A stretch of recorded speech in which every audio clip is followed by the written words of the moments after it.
Welcome to another painting tutorial. In this one we're going to look at the Ogre Kingdoms Firebelly model. So here's what my guy looks like all painted up. As you can see, there's a bit of object source lighting in and around here. A bit of a learning experience for me, and I'll show you how I did that. So just to look at the paints, this is the same paint scheme that I used for my other ogres, so the Stonehorn and all that. The only difference is these yellows and oranges here from Reaper. And that's what I use for the object source lighting. So if you're using GW paints or something similar, you can mix up your own using some the Macaris Solar Orange and maybe some of the Sunburst Yellow, as well as some bleached bone there. So you can mix up your own and do that however you like, but that's what I used. And if you want a still image of that, you can check out my blog. It's like watchingpaintdry.blogspot.com. So to get this model started, it's a fine cast model, and so there's a couple little gaps I filled in with the liquid green stuff. I put some basing material on there before I started it up, and ready to go. There's the backside there. So I painted this with a white spray paint just to give it a base to work off of, because I figured most of the colors would be a lighter tone.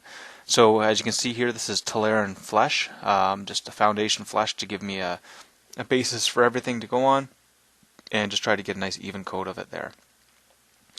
Okay, so the other areas are going to be browns, and so this is just GW Calthan Brown, using that for my base just to get nice coverage on everything, and did that up real quick. And you can see most of the areas are done with that. Okay, so now I'm working on some, so this is black there. I used some turquoisey kind of colors here. That was the aqua sort of triad from Reaper. If you're using GW, a little hawk turquoise mixed with Dark Angels green would work well. Some bolt gun metal and on the metal bits, and just the foundation orange there, just to give me something to go on. So the general idea here is I'm going to paint this guy up just like the rest of my ogres, and then I'm going to do the object source lighting later. So what I've done here now is I've given this a Ogre and Flesh wash, and I've started to highlight it with the Rosy Flesh Shadow, or Rosy Shadow I think it's called, from Reaper. If I was using GW paints, I'd probably just use Tolarian Flesh as the next level on top of the wash. Now I'm just highlighting up that flesh there, so you can see there's the rosy skin. So just try to bring up the next level of highlights, trying to keep some of that texture visible there, and working my way up. And there's the back side. Okay, and just the top level highlights, and then I'm going to be working on some of these, the metals are giving the washes. I'm going to be doing some of the stone up here, and all of these other details. So that's the flesh. I believe that's the flesh all done, and we're going to move on to some of the other stuff. So yeah, you can see some of the wash is still wet in there. So this is the Reaper Stone Triad, which I use almost for every stone out there. So it's just like a shadowed stone, medium stone, and well, it's actually just weathered stone, and I think maybe the light one is weathered stone. Anyways, just trying to catch some of the texture on that. And there we are, we're getting pretty close to being done. Using some of the, I think it's the olive or ivory colors on here. Just trying to build up those colors. And highlighting up this bug head of whatever it is. As well as using some of the chainmail, GW chainmail to get the edge highlights on that.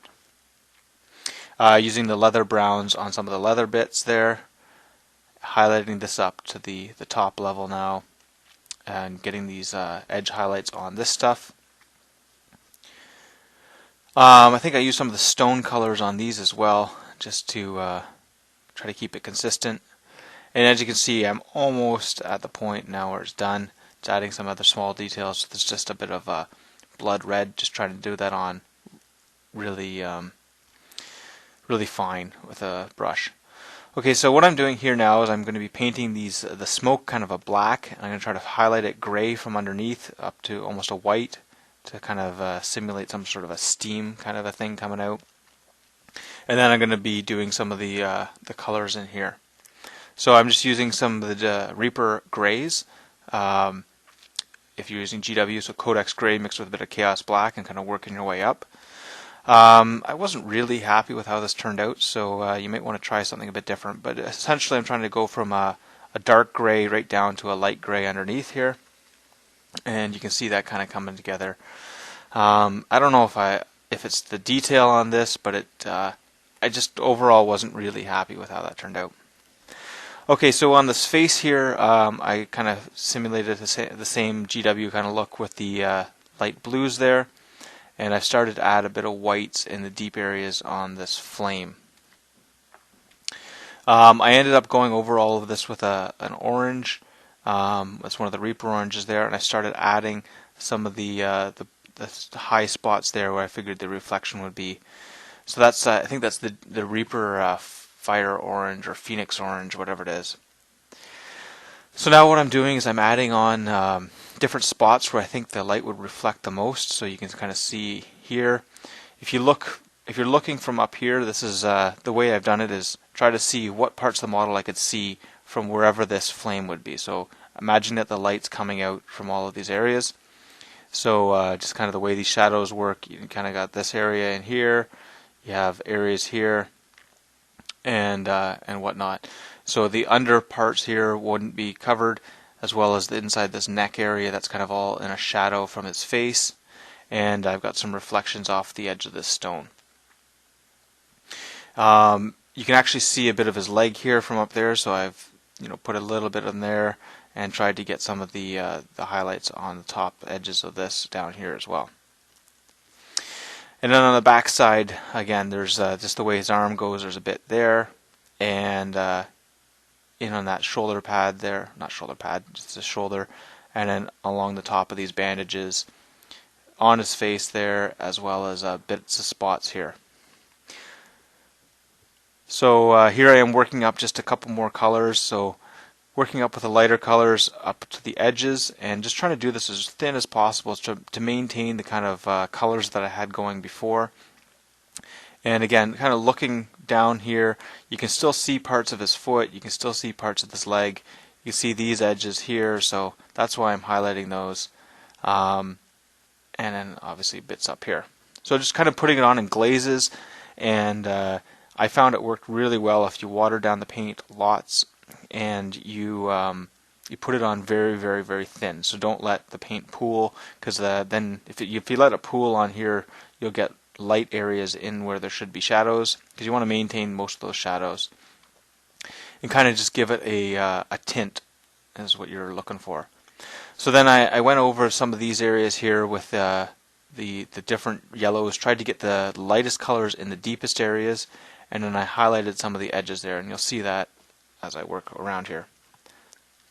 So overall, I'm pretty happy with how it turned out. It's maybe not a masterclass piece, but it's definitely great for the tabletop, and I'm proud to put it in my display case.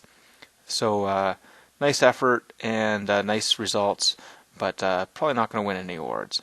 So I think the learning experience here that I would probably maintain was painting up all of the different colors. So painting the model in the base colors first, and then doing the sort of glazing levels over top of that to get these reflections and this sort of the lighting effect. So there you can see it there. Again, kind of lighting all these areas here that you can see there, and the top edges of things, just where it would be reflected out from that light source. And you have some down there as well, edges here, and there you can see a bit more up close. I'm still kind of maintaining the exaggerated kind of a highlight technique that GW uses and I use, where the top edges are brighter than things, even though that may not be the most realistic. So it's a bit of a caricature, but I think it's enough to give clues to the eye as to how it should look and what you're trying to get at. So overall, I'm pretty happy again, like I said, and I think this turned out quite well, and can't wait to see them on the tabletop. Check out my blog. It's like watching paint dry.blogspot.com, and as well as my channel wherever you happen to be seeing this, if it's miniwargaming.com or Blip TV or YouTube. See you next time.